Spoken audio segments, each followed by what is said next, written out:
Hi berries, welcome back to my channel. Welcome to my channel if you have landed here for the very first time. Hope you subscribed to my channel, clicked on notification bell so you don't miss out any further updates.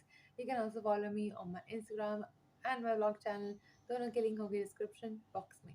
Namaste, this is Divija और कैसे हैं आप? This is your sunshine in human form और आज हम देख रहे हैं Finally, this was requested a lot, and I really hope you all turn up after requesting a video. It's Mystery of North Sentinel Island, the last Stone Age tribe in the world. Let's go, Dhruv.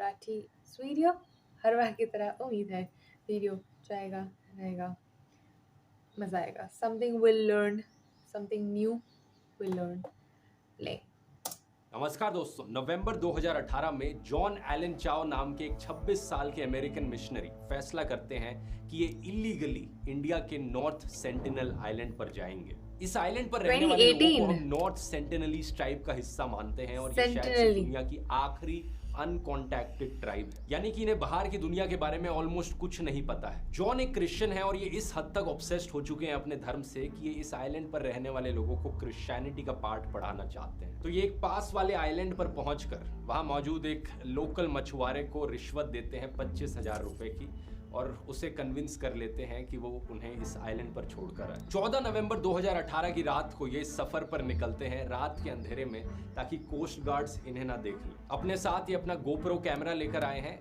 कुछ कैंचियां हैं, एक कायक है जिसमें बाकी का सफर कर सकें, और कुछ सूखी हुई मछलियां, फुटबॉल और एक बाइबल है जिसे एज ए गिफ्ट दे सके इन सेंटिनलीज लोगों को। 15 नवंबर की सुबह जैसे ही ये उस आइलैंड के करीब पहुंचते हैं, ये उस लोकल मछुआरे से कहते हैं कि वो दूर ही वेट करे। ये अपनी कायक निकालकर और करीब जाते हैं। पास पहुंचते ही इन्हें एक घर दिखता है और कुछ औरतों की बात करने की आवाज आती है। ये अपनी कायक को बीच पर खड़ी करने के लिए तैयार करते हैं कि इन्हें तभी दिखता है 2 सेंटिनलीज आदमी अपने हाथ में बो और एरोज लिए एकदम से आते हैं। ये उन्हें देखकर कहते हैं, my name is John, I love you and Jesus loves you. Jesus Christ ने मुझे अथॉरिटी दी आपके पास आने की, लीजिए मैं आपके लिए कुछ खाना लाया हूँ। वो 2 आदमी तीर को अपने बो में रखते हैं और ऑलमोस्ट रेडी हो जाते हैं शूट करने के लिए। जॉन पैनिक में वापस मुड़ जाते हैं। कुछ घंटे बाद ये दोबारा से कोशिश करते हैं। इस बारी ये नॉर्थ शोर पर जाते हैं आइलैंड की। दूर से इन्हें दिखता है कि जमीन पर मौजूद करीब 6 सेंटिनलीज लोग इनकी तरफ देखकर चिल्ला रहे हैं और कुछ बोलने लग रहे हैं। ऑब्वियसली यहाँ पर भाषा किसी को एक दूसरे की समझ में नहीं आती। आज के दिन पूरी दुनिया में ऐसा कोई नहीं है दोस्तों जो इन सेंटिनलीज लोगों की भाषा समझ सके सिवाय उन सेंटिनलीज लोगों के। जॉन को जो भी समझ में आता है ये उसी चीज को वापस दोहराने की कोशिश करते हैं और उनकी तरफ चिल्लाते हैं। वो सेंटिनलीज लोग हंसने लग जाते हैं इन्हें देखकर। जॉन धीरे धीरे और करीब जाते हैं इनके। एक सेफ डिस्टेंस पर रहकर ये इनके लिए जो तोहफे लाए थे उन्हें धीरे धीरे नीचे डालना शुरू करते हैं। इस बार एक बच्चा और एक यंग लड़की वहां पर खड़ी थी सामने, जिनके हाथ में बो और एरो था। जॉन अपनी कायक से नीचे उतरते हैं और उस बच्चे के साथ बात करने की कोशिश करते हैं। पीछे से एक सेंटिनलीज आदमी उनकी कायक छीन लेता है और ये बाइबल से कुछ चीज समझाने की कोशिश करते हैं उस बच्चे को। लेकिन कुछ ही सेकंड बाद वो बच्चा जॉन की छाती पर एम करते हुए तीर चला देता है। वो एरो बाय चांस बाइबल की किताब में जाकर लग जाता है और जॉन की जान बच जाती है। एक बार फिर से पैनिक में आकर जॉन वहां से भाग निकलते हैं, लेकिन इस बारी उनकी कायक भी नहीं है। वो स्विमिंग करके किसी तरीके से वापस बोट तक पहुंचते हैं। रात को जाकर वो अपनी डायरी में लिखते हैं, Lord is this island Satan's last strong hold. क्या ये आइलैंड राक्षसों का आइलैंड है जहां पर इन लोगों ने जीसस का नाम तक नहीं सुना है। आगे लिखते हैं अपनी डायरी में, मैं मरना नहीं चाहता, शायद मुझे इस जगह से चले जाना चाहिए। Lord I don't want to die. लेकिन लॉर्ड को लेकर इनका ऑब्सेशन पागलपंती में बदल चुका था। ये किसी तरीके से अपने आप को कन्विंस करने की कोशिश करते हैं कि मुझे वापस जाना ही पड़ेगा, यही मेरा मकसद है। 16 नवंबर 2018 अपने परिवार को ये एक चिट्ठी लिखते हैं। अपने माता पिता से कहते हैं कि आपको ये सुनकर लगेगा कि मैं पागल हो चुका हूँ, लेकिन मुझे लगता है जीसस का ये शब्द इन लोगों तक पहुंचाना वर्थ इट है। अगर मेरी जान यहाँ पर चली जाए, प्लीज इन लोगों को ब्लेम मत करना। ये लिखकर वो एक बार फिर से बोट लेकर निकल पड़ते हैं नॉर्थ सेंटिनल आइलैंड की तरफ। इस बारी वो वापस लौट कर नहीं आते। जो लोकल मछुआरा उनको छोड़ने गया था वो दूर से देखता है कि सेंटिनलीज लोग एक बॉडी को बरी करने लग रहे हैं। कपड़े देखकर पता लग जाता है कि ये जॉन एलन चाओ की बॉडी है। I thought he lived to say this. The Sentinelese were first contacted by the government in 1991. The contact party under the administration is always accompanied by security. The arrow-shooting sentinels are a constant fear. क्या ये तीर तलवार युग युग पुराना कोई संदेश तो नहीं दे रही, जिसे शायद आज का इंसान भूल बैठा है? Oh, thank you so much for this video. North sentinel island दोस्तों अंडमान एंड निकोबार आइलैंड्स का एक हिस्सा है। करीब 572 आइलैंड्स है टोटल में इस अंडमान एंड निकोबार ग्रुप में, जिनमें से सिर्फ 38 में लोग रहते हैं और सिर्फ 12 एक्चुअली में टूरिस्ट के लिए ओपन है। इन सारे आइलैंड्स को 3 डिस्ट्रिक्ट्स में डिवाइड किया गया है, north and middle Andaman, south Andaman और निकोबार। कैपिटल शहर है पोर्ट ब्लेयर जो कि साउथ अंडमान पर है। नॉर्थ सेंटिनल आइलैंड यहाँ से सिर्फ करीब 50 किलोमीटर दूर है। ये आइलैंड अपने आप में काफी छोटा है, सिर्फ 60 स्क्वायर किलोमीटर का, लेकिन पूरा जंगलों से भरा हुआ है। यहाँ रहने वाले लोगों को हम नॉर्थ सेंटिनलीज बुलाते हैं, लेकिन ये हमने नाम दिया है। हम एक्चुअली में नहीं जानते कि वो ट्राइब अपने आप को क्या कहती है, अपने आप को किस नाम से पुकारती है। माना जाता है कि आज से करीब 70,000 साल पहले कुछ लोग अफ्रीका से बाहर माइग्रेट किए थे।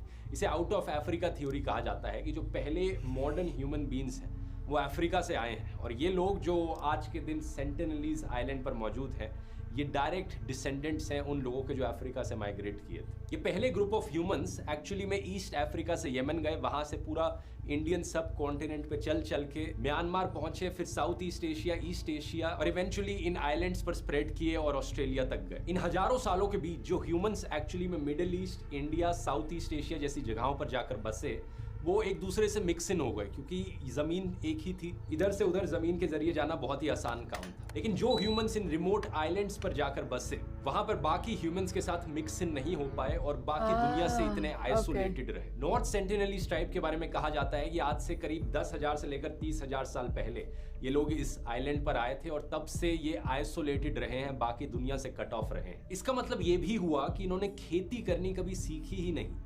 एग्रीकल्चर का आविष्कार आज से करीब 12,000 साल पहले हुआ था।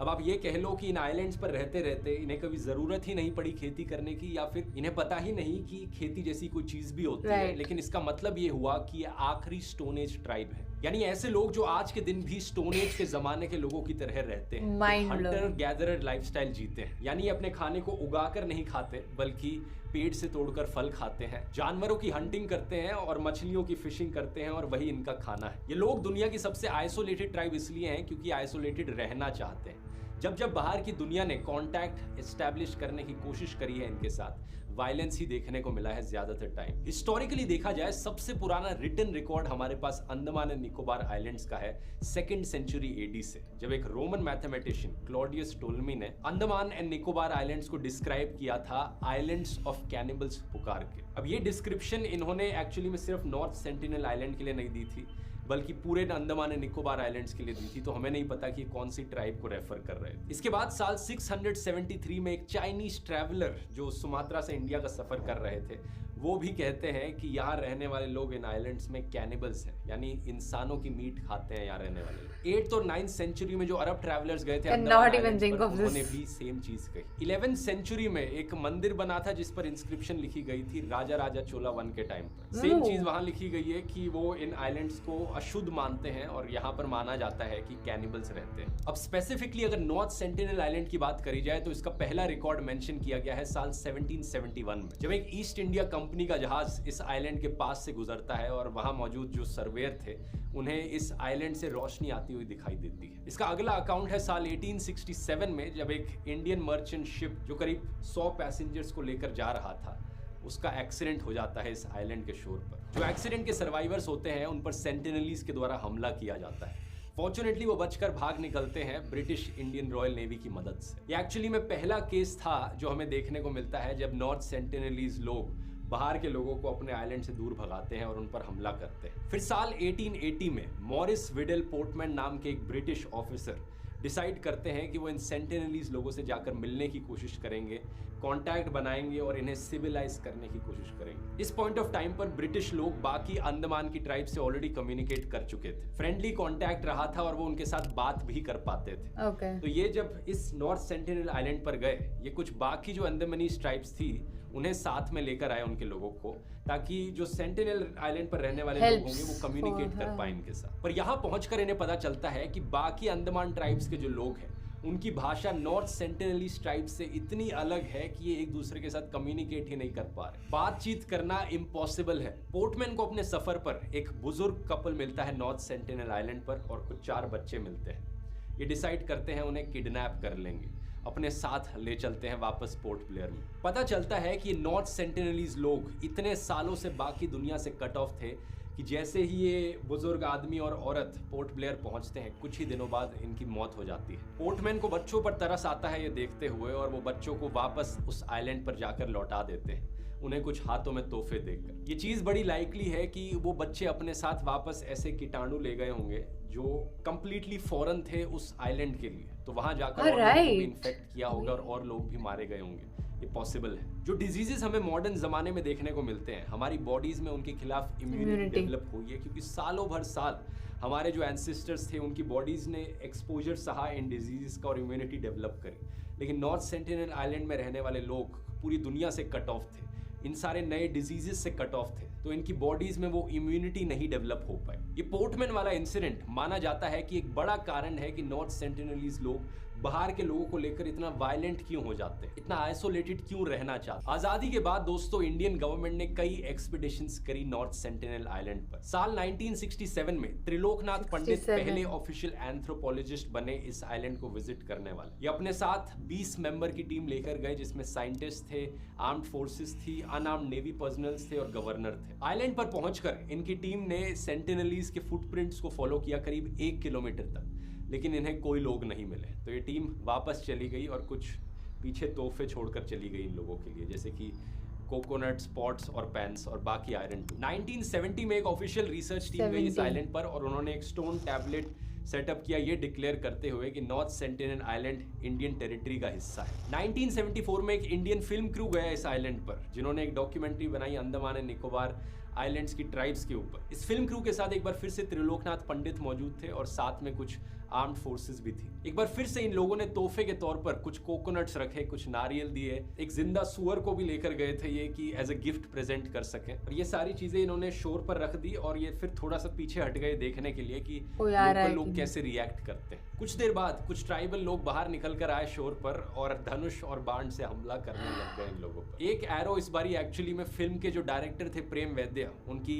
थाई में जाकर लगा। उन्होंने उस सुअर पर भी हमला कर दिया जो एज अ तोहफा लाया गया था उनके लिए। सुअर को भी मार दिया और उसे सैंड में बरी कर दिया। और ये एक्चुअली में पहली बार था दोस्तों कि नॉर्थ सेंटिनलीज लोगों को कैमरे पर कैप्चर किया गया। इसके बाद 1970s 1980s में कई अटेम्प्ट्स किए गए त्रिलोकनाथ पंडित के द्वारा, लेकिन हर बार यही होता था। ये छोटी छोटी टीम्स लेकर आइलैंड पर जाते थे, कभी कोई सुअर देते थे, उन पिग्स को हर बार ये ट्राइब के लोग मार देते थे और सैंड में बरी कर देते थे। एक बार उनके लिए एक डॉल छोड़ी थी एज अ गिफ्ट, उसे भी धनुष से मार दिया और उसे भी बरी कर दिया सैंड। 1981 में एक इंसिडेंट हुआ था जब एक मर्चेंट शिप प्राइम रोज नाम से बांग्लादेश से ऑस्ट्रेलिया जा रही थी। तूफान आया और वो इस आइलैंड पर अटक कर रह गई। एक बार फिर से जो सेंटिनलीज ट्राइब के लोग थे वो आए, इन पैसेंजर्स पर हमला करने लगे, लेकिन वेदर कंडीशंस ऐसी थी कि उनके एरोज एक्चुअली में हिट नहीं कर पाए इन लोगों को। थैंकफुली इन लोगों ने डिस्ट्रेस कॉल्स दी, ये किसी ना किसी तरीके से जिंदा बचे रहे इस शिप के पास ही, और एक हफ्ते बाद एक हेलीकॉप्टर ने इन्हें आकर बचा लिया। लेकिन ये घटना नॉर्थ सेंटिनलीज के इतिहास में एक बहुत बड़ी घटना है, क्योंकि ये वो टाइम था इस ट्राइब के लिए जब इन्होंने आयरन को देखा पहली बार अपनी जिंदगी में। इनकी आंखों में लोहे का आविष्कार हुआ, क्योंकि इसके बाद से दोस्तों जब भी नॉर्थ सेंटिनलीज के साथ कोई कांटेक्ट हुआ, देखा गया कि ये लोग अपने धनुष बाण में लोहे का इस्तेमाल करने लग रहे थे और ये लोहा इसी जहाज से आया था, तो इन्होंने किसी तरीके से उस लोहे का इस्तेमाल कर लिया था। ये जो शिपरेक है ये आज के दिन भी आप गूगल मैप्स पर देख सकते हैं। नॉर्थ सेंटिनल आइलैंड के नॉर्थ में जाएंगे, वहां ये आपको दिखेगा। इसके बाद इतिहास में एक बड़ा मोड़ आता है साल 1991 में। ये वो साल था जब नॉर्थ सेंटिनलीज की तरफ से पहला फ्रेंडली कॉन्टैक्ट देखा गया। पहली बार कोई इनसे मिलने गया और ये वायलेंट नहीं हुए। जनवरी के महीने में एक एक्सपीडिशन लीड की गई थी इंडियन एंथ्रोपोलॉजिस्ट मधुमाला चट्टोपाध्याय के द्वारा। ये अपनी छोटी सी टीम के साथ आई, बिना किसी हथियार के कोकोनट्स ऑफर किए, और इस बारी सेंटिनलीज लोगों ने इन कोकोनट्स को एक्चुअली में ले लिया। कहीं ऐसा तो नहीं कि फर्क इस बारी ये था कि एक औरत इनसे मिलने आई थी और इससे पहले जितनी भी एक्सपीडिशंस हुई थी वो सारे आदमी थे। इस फ्रेंडली कॉन्टैक्ट में एक बड़ी शॉकिंग चीज हुई। ये टीम वापस चली गई थी। अगले दिन फिर से आई इनसे मिलने और इस बारी एक सेंटिनलीज आदमी इन पर धनुष बाण लिए फिर से एम करके खड़ा था। कभी भी शूट कर सकता था इन पर, लेकिन एक सेंटिनलीज औरत साइड से निकल कर आई और उसने उस एरो को पुश डाउन किया, ऐसा गेस्चर देते हुए कि मत मारो इन्हें। और फिर उस आदमी ने उस औरत की सुन ली और अपने हथियारों को उसने एक्चुअली में रेत के नीचे दबा दिया। ऐसा होता देखकर एक्सपीडिशन टीम के जो लोग थे वो पहली बार एक्चुअली में जमीन पर आ पाए और अपने हाथों से नारियल को दे पाए सेंटिनलीज लोगों को। करीब 1 महीने बाद एक और एक्सपीडिशन लोकनाथ पंडित और मधुमाला फिर साथ में गए थे और फिर से हथियार नहीं इस्तेमाल किए सेंटिनलीज लोगों ने। वो अपनी बोट से नीचे उतरे, उन्होंने नारियल को फ्रेंडली तरीके से कलेक्ट कर लिया।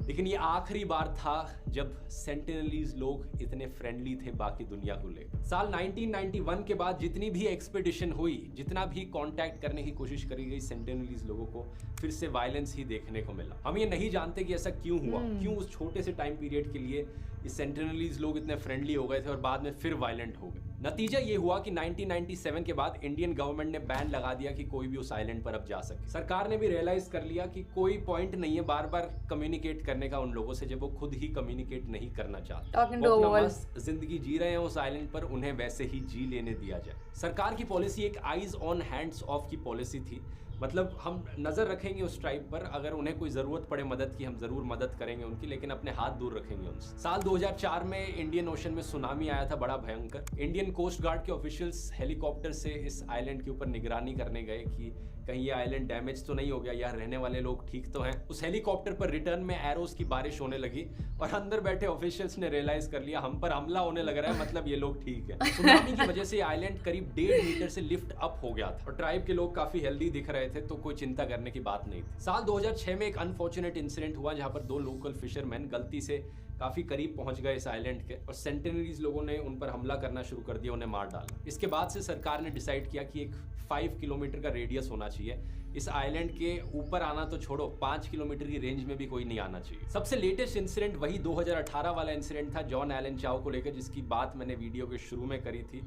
ये इंसान बिल्कुल ही पागल तरीके से ऑब्सेस्ड हो गया था क्रिश्चियनिटी को लेकर, जानबूझकर इस आइलैंड पर गया और मारा गया। लेकिन सवाल ये उठता है कि हमें क्या पता है इन लोगों के बारे में, इन नॉर्थ सेंटिनलीज लोगों के बारे में आज के दिन। ये जानना बड़ा इंटरेस्टिंग है। जॉन ने जो डायरी लिखी थी अपने एक्सपीरियंसेस पर, उसके अकॉर्डिंग इनकी हाइट 5 फीट 3 इंच या 5 फीट 5 इंच से ज्यादा की नहीं है। इसके अलावा जो वीडियो फुटेज हमारे पास मौजूद है उसको देखकर हम कह सकते हैं कि सेंटिनलीज लोगों के बाल काफी छोटे होते हैं, इनकी स्किन कलर बहुत ही शाइनिंग डार्क है, मसल्स वेल डिफाइंड है, कोई ओबेसिटी का या मैल न्यूट्रिशन का साइन नहीं देखने को मिलता। जॉन की डायरी के अकॉर्डिंग इनमें से कुछ लोगों के फेस पर येलो पेस्ट चढ़ी हुई थी। इसके अलावा ये कपड़े नहीं पहनते, लेकिन अपनी कमर पर, अपनी गर्दन पर और सिर पर कुछ फाइबर के स्ट्रिंग्स जरूर पहनते हैं। औरतें जो है वो ज्यादा पतले फाइबर स्ट्रिंग्स पहनती हैं और आदमी जो है वो थोड़े मोटे वाले बैंड्स पहनते हैं। आदमियों के हाथों में धनुष बाण है और स्पीयर्स जैसे हथियार है। इसके अलावा सेंटिनलीज लोग बोट्स को बनाना जानते हैं। ये बहुत ही छोटी छोटी नैरो कैनूज बनाते हैं जो लकड़ी की बनी होती है और ये इतनी नैरो होती है कि 2 फीट की भी जगह नहीं होती इनके अंदर। हैरानी की बात यह है कि ये लोग ज्यादा क्यूरियस नहीं है अपनी सराउंडिंग्स को लेकर। आमतौर पर इंसानों के अंदर ये क्वालिटी होती है कुछ इंसानों में कि वो एक्सप्लोर करना चाहते हैं नई जगहों को। जो नियरेस्ट आइलैंड है नॉर्थ सेंटिनल आइलैंड के पास, वो सिर्फ 36 किलोमीटर दूर है जहाँ पर और लोग रहते हैं। लेकिन फिर भी सेंटिनलीज लोगों ने कोशिश नहीं करी उस आइलैंड तक जाने की, कभी अपने आइलैंड के बाहर ज्यादा जगहें घूमने की। खाने की बात करी जाए तो हम इतना जानते हैं कि इन्हें खेती करनी नहीं आती, तो ये एनिमल्स की हंटिंग करके जिंदा रहते हैं। जैसे कि जंगल में सुअर मिल जाते हैं कुछ जंगली, फिशिंग कर लेते हैं ये और टर्टल के एग्स को हार्वेस्ट कर लेते हैं। इसके अलावा ये फल फूल खा लेते हैं और शहद का भी इस्तेमाल कर लेते हैं। भाषा यानी language one of the most interesting चीज है नॉर्थ सेंटिनलीज लोगों के बारे में, क्योंकि ये किसी और के साथ कम्युनिकेट नहीं कर पाते। त्रिलोकनाथ पंडित अपनी एक एक्सपीडिशन पर एक दूसरे अंडमान के ट्राइब के मेंबर को लेकर गए थे जो ओंगे ट्राइब से थे। वो सेंटिनलीज के साथ कोई कम्युनिकेशन नहीं कर पाए। लेकिन इतना ही नहीं, त्रिलोकनाथ पंडित बताते हैं कि जब वो दूसरे ट्राइब का मेंबर इनके सामने गया तो सेंटिनलीज लोगों को और ज्यादा गुस्सा आने लग गया। जॉन अपनी डायरी में बताते हैं इनकी भाषा को लेकर कि इनकी भाषा में बहुत ज्यादा हाई पिच्ड साउंड्स देखने को मिलती हैं, जैसे कि बा, पा, ला और सा। लाइफस्टाइल की बात करी जाए तो सेंटिनलीज 2 अलग अलग टाइप के हाउसेज में रहते हैं। एक बड़ी हट है जहाँ पर काफी सारे परिवार एक साथ रह सकते हैं और एक छोटी हट है जहाँ पर सिर्फ एक ही परिवार रह सकता है। जॉन की डायरी के अकॉर्डिंग करीब 250 लोग इस आइलैंड पर रहते हैं। बाकी जो इंडियन गवर्नमेंट ने एस्टिमेट्स लगाए हैं वो रेंज 50 से लेकर 500 के बीच में है, क्योंकि एग्जैक्टली तो कोई काउंट करके बता नहीं पाया कि कितने लोग हैं। तो यही एस्टिमेट लगाया जाता है। इनके बिहेवियर के बारे में हमें ये पता है कि ये मुर्दा बॉडीज को जंगल में वापस लेकर नहीं जाते, जलाते नहीं है, बल्कि ये बीच पर ही रेत में दफना देते हैं। बाकी जो पुराने वाले हिस्टोरियंस ने लिखा था, जो सबसे पुराने रिटन रिकॉर्ड्स थे कि यहाँ रहने वाले लोग कैनिबल्स हैं, इंसानों को खाते हैं, ये चीज़ सच नहीं है। और हम ये भी जानते हैं कि अगर जो लोग इन्हें मिलने आ रहे हैं वो छोटे ग्रुप में है तो उन पर हमला किया जाता है, लेकिन अगर विजिटिंग पार्टी ज़्यादा बड़ी है, जैसे कि त्रिलोकनाथ के साथ हुआ था, तो ये छिप जाते हैं जंगल में, उन पर हमला नहीं करते। कई एक्सपीडिशंस में प्रेग्नेंट औरतों को भी देखा गया है, बच्चों को भी देखा गया है। इससे हमें ये पता चलता है कि जो भी पॉपुलेशन है इस आइलैंड पर रहने वाली, वो अपने आप को सस्टेन कर पा रही है। और यहाँ एक सबसे इंटरेस्टिंग चीज जो शायद इनके बारे में हमें पता चलती है कि नॉर्थ सेंटिनलीज लोग सस्टेनेबली रह पा रहे हैं। ये एक ही आइलैंड पर रहते हैं जो छोटा सा है, वहां जंगल को नहीं काटा इन्होंने, नेचर के साथ रहने लग रहे हैं और कोई ओवर पॉपुलेशन नहीं देखने को मिल रही। ये बड़ी इंटरेस्टिंग चीज है क्योंकि जहां जहां ह्यूमंस की कम्युनिटीज देखी गई हैं, अक्सर वो ओवर पॉपुलेट कर जाती है। अक्सर ये भी होता है कि एक छोटा सा आइलैंड है, कोई जानवर यहाँ पर मौजूद होगा जिसे मार कर खा रहे होंगे, तो वो जानवर एक्सटिंक्ट हो जाए इस आइलैंड। लेकिन कमाल की बात ये है कि ये नेचर के साथ एक ऐसे सस्टेनेबल तरीके से रह पा रहे हैं जिसमें इंसान एनवायरनमेंट पर हावी नहीं पड़ रहा। आज के दिन कई लोग मानते हैं कि हमें अपनी कोशिश जारी रखनी चाहिए इनसे कांटेक्ट करने की, हमें इन्हें बाहर की दुनिया दिखानी चाहिए। जो जो टेक्नोलॉजीज हमने इन्वेंट करी है, हम इन्हें लाकर दिखाएं ताकि ये भी उनका फायदा उठा सके। थोड़ी डेवलपमेंट और मॉडर्नाइजेशन हम भी इन्हें दे दें। दूसरी तरफ कुछ लोग कहते हैं कि हमें इन्हें दूर ही रखना चाहिए बाहर की दुनिया से, ये अपना खुशी से जी रहे हैं, आइसोलेटेड है, इन्हें आइसोलेटेड ही रखना चाहिए। यहाँ पर आपकी क्या राय है नीचे कमेंट्स में लिखकर बताइए। अगर मेरी राय पूछोगे, मेरी राय में तो मैं सेकंड ऑप्शन ही चूज करूंगा। बड़े कारण है कि क्यों इन्हें आइसोलेटेड रखना ही बेहतर है। पहला रीजन तो यही है कि जब भी ये बाहर की दुनिया से कांटेक्ट में आते हैं, जो जो डिजीजेस हमारी दुनिया में देखने को मिल रहे हैं, इनके पास उसकी इम्यूनिटी नहीं है, चांसेस यही है कि ये सरवाइव नहीं कर पाए। दूसरी और इससे भी बड़ी प्रॉब्लम, हमने बाकी ट्राइब्स के साथ ऐसा करने की कोशिश करी है और नतीजा हमेशा अच्छा नहीं रहा है। फॉर एग्जाम्पल जारवा ट्राइब जो है, अंडमान की ही एक ट्राइब है, काफी सालों तक आइसोलेटेड थी, किसी ने कांटेक्ट नहीं किया था उनके साथ। लेकिन 1970s में जब इंडियन गवर्नमेंट ने फ्रेंडली कांटेक्ट बनाने की उनसे कोशिश करी तो सक्सेसफुल रहा। उसके बाद बाकी दुनिया के बारे में उनको पता चला, नए जमाने से उन्होंने फिट इन करने की कोशिश करी, कुछ जरूर फिट इन कर गए, लेकिन ज्यादातर लोग खुश नहीं है। आज के टाइम हमारा जो पैकेज खाना है, कुछ ट्राइब मेंबर्स उसे डाइजेस्ट ही नहीं कर पाए। कुछ जो कर पाए वो मोटे हो गए, ओबीस बन गए, क्योंकि उन्हें कंट्रोल करना नहीं आया। एकदम से इतना सारा खाना मिल गया, इससे पहले उन्हें हंट करना पड़ता। बाकी अल्कोहल और टोबैको जैसे सब्सटेंसेस से उन्हें इंट्रोड्यूस कराया गया तो वो इंस्टेंटली एडिक्टेड बन गए, क्योंकि बचपन से वो ग्रो अप नहीं हुए समझते हुए कि ये जो चीजें हैं इनसे दूर रहना चाहिए, ये गलत है। यहाँ के लोग कहाँ समझते हैं? नई चीजों को चखा, एकदम से एडिक्टेड हो गए। इसके अलावा जो इनका कल्चर है, जो रहने का तरीका है, जो इनकी भाषा है, जो ट्रेडिशंस हैं इनके सालों से चले आ रहे हैं, जब ये मॉडर्न सोसाइटी में इंटीग्रेट होंगे तो ये सब लूज आउट कर जाएंगे। बाकी और जो अंडमान एंड निकोबार आइलैंड्स की ट्राइब्स हैं दोस्तों, उनके साथ यही होने लग रहा है। 1800s में जब ब्रिटिश पहली बार आए थे इन आइलैंड्स को कॉलोनाइज करने के लिए, तब अराउंड 5000 इंडिविजुअल्स थे ग्रेट अंडमानीज ट्राइब के। आज के दिन सिर्फ 41 बचे। तो शायद हमारी जो कोशिश है और इनके साथ कॉन्टैक्ट बनाए रखने की, वो इनके लिए हानिकारक हो सकती है और इनकी पूरी कम्युनिटी को हमेशा के लिए खत्म करके रख सकती है। उम्मीद करता हूँ वीडियो हमेशा की तरह इन्फॉर्मेटिव लगा होगा, पसंद आया। ऐसे ही और वीडियोस चेकआउट कर सकते हैं। so good. स्पेशली रेकमेंड करूंगा मैं आपको बर्मुडा ट्रायंगल और टाइम ट्रैवल वाला वीडियो। बहुत बहुत धन्यवाद।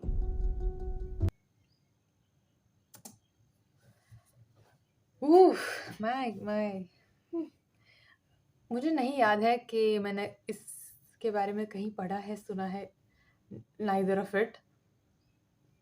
Sorry, crazy to think about it like that. So, and I feel like there might be cannibals out there, क्योंकि पहले के ज़माने में again, if you don't really have animals to hunt, और अगर कुछ नहीं मिल रहा है तो they might be hunting humans. But अगर वो बरी ही कर रहे हैं, सबको बरी कर रहे हैं, तो they are definitely not eating that. And उनको definitely एक खराब, they also have a trauma, right? Why a human or any being is conditioned to do something? अगर तुम कुत्ते को बिस्किट दे रहे हो और कुछ सिखा रहे हो और उसको पता चल रहा है कि आपको जो बिस्किट मिल रहा है अच्छी बात है, तो वो ज़्यादा करेगा so that he gets the treat. And same thing in the opposite way, कि उसको डांटा जा रहा है, उसको कुछ नहीं मिल रहा है तो उसको समझ आ रहा है कि यहाँ से ये नहीं मिल रहा है तो I don't want to do this. So something would have happened कि they are getting extremely violent, कि वो चांस ही नहीं लेना चाहते किसी को बाहर बाहर के लोगों को अंदर आने के लिए, या फिर कुछ बाहर के लोगों का खाने के लिए, because again like he said the immunity is not as strong और इज़ डिफरेंट देन आवर्स। जो चीज़ों से वो इम्यून है, प्रॉब्ली हम इम्यून नहीं होंगे। So they might have had something और someone might have had something जिससे किसी को कुछ हो गया, एंड दे आर लाइक नहीं, बाहर का कुछ नहीं आना चाहिए। That can also be a possible reason. But whatever it is, I completely agree with him for the second part, as in अगर उन वो चाहते हैं आगे बढ़ना, if they want to be modern western, then definitely the government should make as many changes as possible, उनके लिए जितना हो सके उतना। but वही नहीं चाहते हैं, then I don't think anyone should force anyone to do anything in their lives. कोई भी यहाँ पे जो भी अपनी अपनी लाइफ जी रहा है, सब अपनी ही लाइफ जी रहा है, लेकिन कोई भी कठपुतलियाँ नहीं है। We all have our own beliefs, opinions, our own lives to live, our own soul, our own bodies, our own brains. If we can use them and actually exercise living our life by ourselves, that way तो कोई कोई आके नहीं बोलना चाहिए ना, they are not puppets of anyone, so are they, उनको नहीं अगर करना है, that's how it should be. I know most of people would be going there not only to say कि अच्छा इन लोगों को, मुझे ऐसा लग रहा है कि इनको मॉडर्न फैसिलिटीज़ दे दे, इनको समझ आना चाहिए कि देखो हम कहाँ कहाँ बढ़ गए, आप अभी यहाँ पे हो। अच्छा, I think lot of people would might go there because they are curious, या फिर उनको बहुत हमारे पास we don't have like footage, we don't know enough information about them, so they'll be like, oh हम लेके आएंगे information. I'm very grateful to the government जिन्होंने decide किया ये banned है, नहीं जाना है यहाँ पे. Obviously still some people don't listen. फिर उनके साथ जो हो, हम कुछ नहीं कर सकते इसका. But I do feel like a lot of people might be also traveling for that reason, not only उनका अच्छा देख के, and I think we are very much capable of that. Correct me if I'm wrong. But it was very informative video. बहुत बहुत बहुत मज़ा आया मुझे सुन के, जान के. I had no idea of it, so I'm very very happy to know something new. Always a curious cat hunting for knowledge every day, single day. जहाँ पे से मिले, I want to take it. So I'm glad we did this. Let me know इसके बाद कौन सा. I think evolution वाली series काफ़ी recommended है, so we probably do that. I think we'll do that unless and until को और majority वाला आ जाए. चलो, bye for now. Love you. Thank you so much. Hope you enjoyed.